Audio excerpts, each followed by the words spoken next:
So I was hoping to bring you some really good news today in my news update, but unfortunately that is not the case. Now, the Spanish government have reviewed the entry restrictions for third countries coming into Spain, and unfortunately there is no change, which means the current raft of entry restrictions for those coming in from third countries will remain in place until the 15th of July. Now, this really is such a shame because it was only 2 weeks ago that the government dropped the requirements for anyone travelling from the EU coming into Spain to show any COVID tests or vaccination certificates or recovery certificates. So if you are coming out here on holiday, unfortunately everything still stands. You are still going to either need to show a vaccination certificate, a recovery certificate, or a negative COVID test. And if you want to know more about these rules, then do head on over to my website on mallorcaunderthesun.com and you'll find this update in Travel Updates and all the information you need.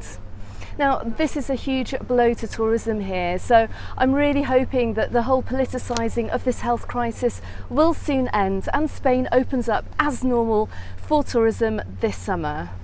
But I do have some great news, at least for our American friends visiting the islands, because now all the COVID restrictions have been dropped for travellers entering the USA, which now means that if you are on holiday in Mallorca, you do not have to waste a valuable time finding a hospital or a clinic to get that negative COVID test before you head back home to the US after your holiday. So in other news, it looks like the travel chaos is going to be continuing well into the summer, with the recent news reports of potential air traffic control strikes at Palma Airport. Now, this is just a rumour at the moment, it's not set in stone, so let's hope they can sort something out before we head into a peak season. We've also heard news of possible Ryanair strikes as well, going into the summer too. So once again, this is due to take place towards the end of June and early July. So I'm really keeping my fingers crossed on that one, that they can get any kind of pay disputes sorted out and let people just go on their holidays. So add to all of this the cancellations as well that we've heard about from British Airways and from EasyJet too, and some of the package holiday companies. And I think the biggest challenge that we have at the moment is actually getting on holiday and then getting back home again. So anyone who has ever travelled on a TUI holiday before will have received in their email inbox an email from Andrew Flintham, who is the managing director over at TUI.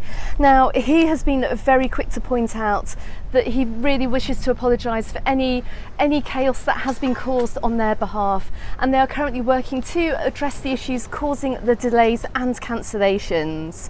He also went on to say that the majority of flights have operated as normal and refunds are currently being processed. But he also said too that TUI would never leave any of their passengers stranded in an overseas destination. So really, if you are travelling with TUI this summer, please travel in confidence and know that at least they are trying to look after you. Now, I just want to say too that many people as well have been able to travel over to Mallorca without any problems whatsoever. I'm hearing some great reports of people getting through that airport really quickly. Do not forget to head on over to my website if you want to check out some tips which I made as well about travelling through the airport this summer. And I also made a video about that, which I will link to at the end of this video.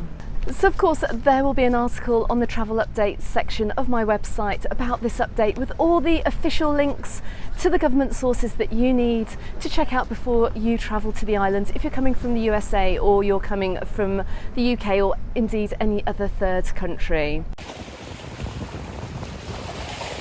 Okay, so I've got a very quick weather update for you. You can see I'm in the shade here, just off of Palma. It has been scorching today. We've had highs of around 32 degrees. The sun is extremely hot at the moment. It's very difficult to film in the sun without melting all my equipment. So this is why I'm just filming in the shade for the purpose of this video.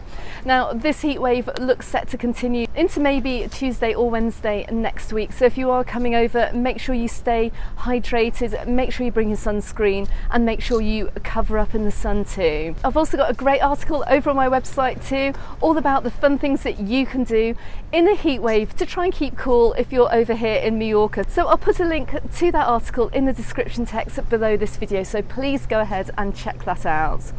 Okay everyone, do not forget to subscribe to my channel if you haven't done so already. Find me in the Facebook group and also on my Instagram, also called Mallorca Under the Sun, and I look forward to seeing you on the next video. Goodbye for now.